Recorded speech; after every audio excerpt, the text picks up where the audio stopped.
I was a 33-year-old woman named Laura Miles. I worked as a student advisor in a small town in Minnesota, had been married for 9 years, and lived what most people would call a steady life. My husband, Evan Miles, worked in tech from home and was kind, thoughtful and a bit quiet, maybe too quiet sometimes.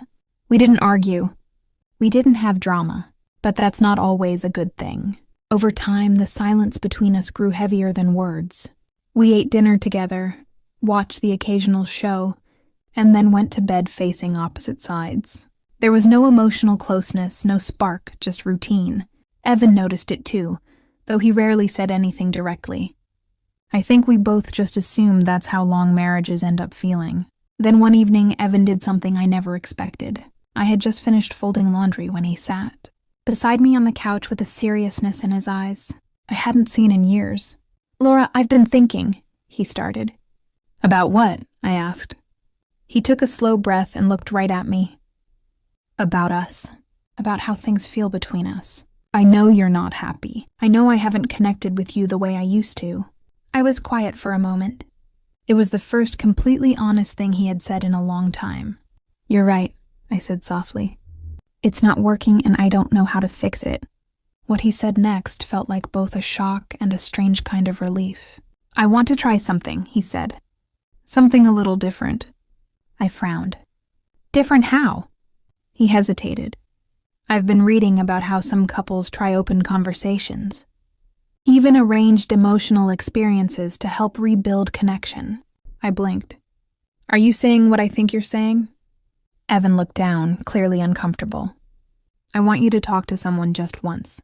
Someone I choose. I'll be there. Not in a strange way. I just want to understand what you need. I think it might help us see each other again." At first I laughed. Then I cried. It sounded like the most unusual and confusing idea I had ever heard. But at the same time, I couldn't shake the curiosity, and that scared me. A week passed.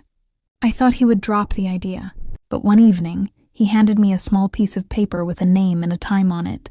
"His name is Daniel. I've talked to him. He's respectful. He understands the boundaries." I didn't know whether to argue or walk away, but something inside me, a mix of frustration, sadness, and maybe deep down a bit of hope, led me to that meeting. The night came. Daniel was a calm, friendly man in his late 30s with warm eyes and a gentle tone. He greeted me politely, and we sat in a rented cabin where Evan sat quietly in the corner, a glass of water in his hand, looking almost more nervous than I was. There were no dramatic moments. Nothing intense, just conversation, understanding, and emotion. Daniel asked me how I had been feeling. I told him things I hadn't said even to my closest friends. I cried when he asked me what I missed about my younger self. I laughed when he talked about how confusing life can be.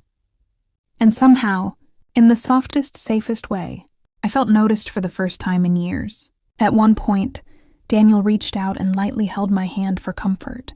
That was all. But something inside me broke open. Evan saw it. He nodded slowly, understanding something neither of us had ever said out loud.